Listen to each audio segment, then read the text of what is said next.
ഇന്നു നാം കേൾക്കുവാൻ പോകുന്ന തിരുവചനം മത്തായി എഴുതിയ സുവിശേഷം 28 അധ്യായം 1 മുതൽ 20 വരെയുള്ള വചനങ്ങൾ. മത്തായി എഴുതിയ സുവിശേഷം 28 അധ്യായം 1 മുതൽ 20 വരെയുള്ള വചനങ്ങൾ. ശബത്ത് കഴിഞ്ഞ് ആഴ്ചവട്ടത്തിൻ്റെ 1-ാം ദിവസം വെളുക്കുമ്പോൾ മഗ്ദലക്കാരി മറിയയും മറ്റേ മറിയയും കല്ലറ കാണുവാൻ ചെന്നു. പെട്ടെന്ന് വലിയൊരു ഭൂകമ്പം ഉണ്ടായി. കർത്താവിൻ്റെ ദൂതൻ സ്വർഗത്തിൽ നിന്ന് ഇറങ്ങി വന്ന് കല്ല് ഉരുട്ടി നീക്കി അതിന്മേൽ ഇരുന്നിരുന്നു. അവൻ്റെ രൂപം മിന്നലിനൊത്തതും അവൻ്റെ ഉടുപ്പ് ഹിമം പോലെ വെളുത്തതും ആയിരുന്നു. കാവൽക്കാർ അവനെ കണ്ടു പേടിച്ചു വിറച്ച് മരിച്ചവരെ പോലെയായി.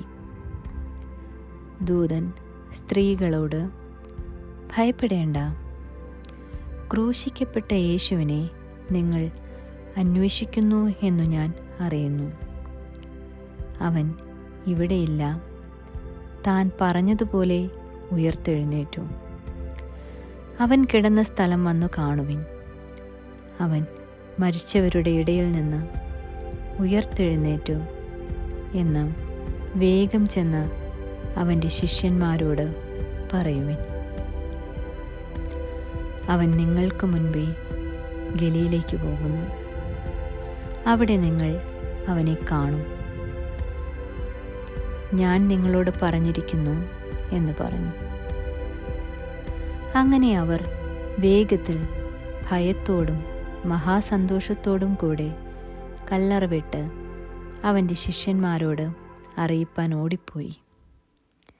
എന്നാൽ യേശു അവരെ എതിരേറ്റു. നിങ്ങൾക്ക് വന്ദനം എന്ന് പറഞ്ഞു. അവർ അടുത്തു ചെന്ന് അവൻ്റെ കാൽ പിടിച്ച് അവനെ നമസ്കരിച്ചു. യേശു അവരോട്, ഭയപ്പെടേണ്ട, നിങ്ങൾ പോയി എൻ്റെ സഹോദരന്മാരോട് ഗലീലയ്ക്ക് പോകുവാൻ പറവിൻ. അവിടെ അവർ എന്നെ കാണും എന്ന് പറഞ്ഞു. അവർ പോകുമ്പോൾ കാവൽക്കൂട്ടത്തിൽ ചിലർ നഗരത്തിൽ ചെന്ന് സംഭവിച്ചതെല്ലാം മഹാപുരോഹിതന്മാരോട് അറിയിച്ചു. അവർ ഒന്നിച്ചുകൂടി മൂപ്പന്മാരുമായി ആലോചന കഴിച്ചിട്ട് പടയാളികൾക്ക് വേണ്ടുവോളം പണം കൊടുത്ത് അവൻ്റെ ശിഷ്യന്മാർ രാത്രിയിൽ വന്ന് ഞങ്ങൾ ഉറങ്ങുമ്പോൾ അവനെ കട്ടുകൊണ്ടുപോയി എന്ന് പറവിൻ. വസ്തുത നാടുവാഴിയുടെ സന്നിധാനത്തിൽ എത്തിയെങ്കിലോ ഞങ്ങൾ അവനെ സമ്മതിപ്പിച്ചു നിങ്ങളെ നിർഭയരാക്കിക്കൊള്ളാം എന്ന് പറഞ്ഞു. അവർ പണം വാങ്ങി ഉപദേശപ്രകാരം ചെയ്തു. ഈ കഥ ഇന്നുവരെ യഹൂദന്മാരുടെ ഇടയിൽ പരക്കെ നടപ്പായിരിക്കുന്നു. എന്നാൽ 11 ശിഷ്യന്മാർ ഗലീലയിൽ യേശു അവരോട് കൽപ്പിച്ചിരുന്ന മലയിലേക്ക് പോയി. അവനെ കണ്ടപ്പോൾ അവർ നമസ്കരിച്ചു. ചിലരോ സംശയിച്ചു. യേശു അടുത്തു ചെന്ന്, സ്വർഗത്തിലും ഭൂമിയിലും സകല അധികാരവും എനിക്ക് നൽകപ്പെട്ടിരിക്കുന്നു.